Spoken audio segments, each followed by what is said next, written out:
welcome to another episode of Dallas Watch. Today we're going to cover the homeless issue here in Dallas. The most previous video on this, we were covering the coronavirus and,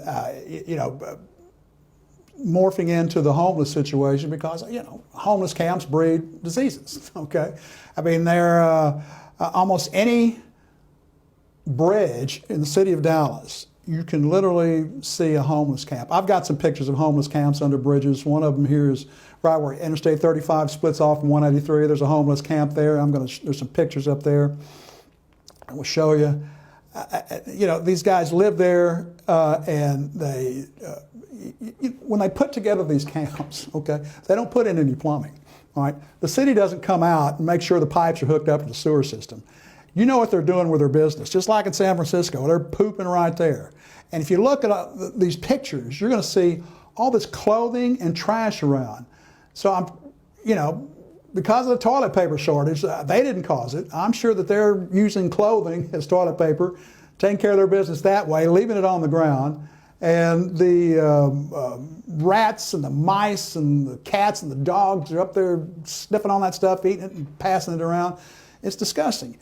But the homeless seem to be a preferred pet for whatever reason for the city of Dallas. And Dallas has a bad vagrant problem. And let's call them what they are. They're bums. All right?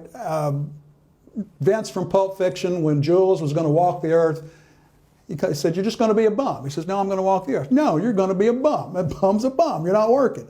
So that's what it is. And they panhandle in the streets. Okay, and let's say this, you give them $1 or a $5 bill. So what do they do with it? They take it and they go to the 7-Eleven that's usually right across the street. I've seen a lot of them are also near CVS pharmacies. And they'll take that $5 bill or that $1 bill and they'll go buy a 40-ounce malt liquor. And the cashier will take it, he'll put it in the drawer, you come up behind it. Now who knows where that vagrant's fingers have been and what has been, he hasn't been washing. I'm sure he doesn't have a sanitation rag or hand sanitizer with him. So he's putting his grimy fingers all over that $1 bill. That $1 bill goes in the cashier's drawer. Then you come in behind it. You get a cup of coffee or whatever. Get a $5 bill for $1.50 cup of coffee.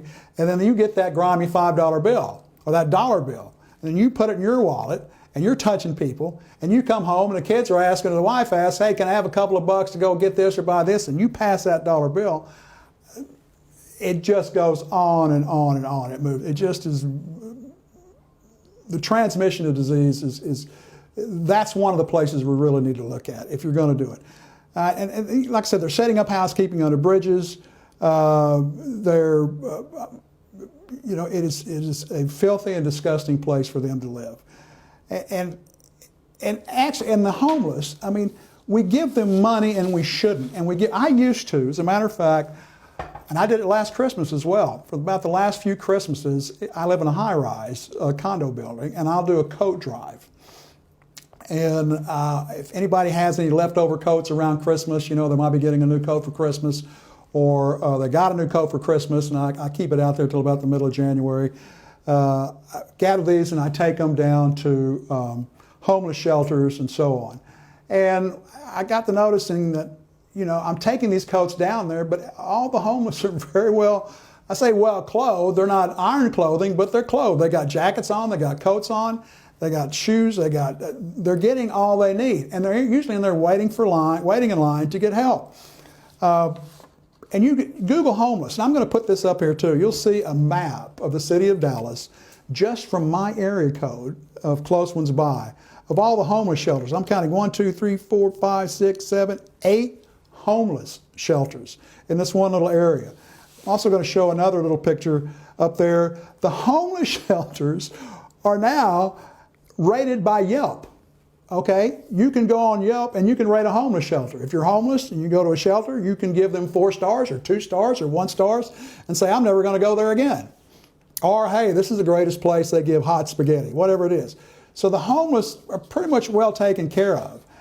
And if you're well taken care of in the city of Dallas and you're homeless, then word gets out, more homeless are going to come to town. And they're going to live under these bridges, and they're going to live in their disgusting conditions, and they're going to pass filthy diseases to us. Now, I realize these aren't lazy people. I understand that. And they would work if they could work. I agree with that. It's a mental health issue. These guys are sick mentally. They have a mental health problem. They're depressed, or there may be some other issue with, I don't know the names of these certain diseases or syndromes or whatever, but it's obviously they can't work. They don't have the emotional stability to do that. And I feel for them and I understand that. But the way to treat them is not to continually give them food and clothing and then stop right there. Because what they do is they go live under bridges and they self-medicate with drugs and booze, and they can't get into these shelters if they've been drinking or stoned. So the city or some organization, hopefully a private organization, will start with some kind of mental health initiative to get these people taken care of. And this mental health thing, this goes back to Ronald Reagan. Ronald Reagan is one of my favorite presidents, as I'm sure he is most of you. But he did say, and at the time I agreed with him, just because somebody's mentally ill doesn't mean we should lock them up in a hospital. They still have their freedoms. And yeah, that's a big philosophical issue I struggle with. But I'm beginning to see that maybe they don't have the capacity to understand or know what freedom is. I certainly wouldn't make that decision for them because I'm not capable of doing that. I don't have the background or the understanding or the study, but I'm sure somebody does. So that's the update on the homeless here in Dallas. I tell you what I would do. I want you to go to my website, which should be on there, which is wildwestwarren.com. And I want you to look for the addresses, the email addresses of the city council members, and hopefully I might have some pictures up there too, and send them these pictures and say, look, you guys need to get a grip on the homeless issues, the homeless problems here in Dallas. So if we get enough people to send emails to the city council, maybe they'll get something done. You can make a difference. You guys have a good day, and we'll see you next time. Bye-bye. I really appreciate you tuning in to watch the show. Please hit the like and share button and share it with your friends and family. If you'd like to give us some feedback, we'd love to hear from you. Just email us at dallaswatch2020@gmail.com. Also, please consider a tax-deductible donation. You can go to www.returnlee.org. And also, don't forget, tune in every Friday, 7:30 Dallas time. New episode comes out of Dallas Watch. See you then. So long.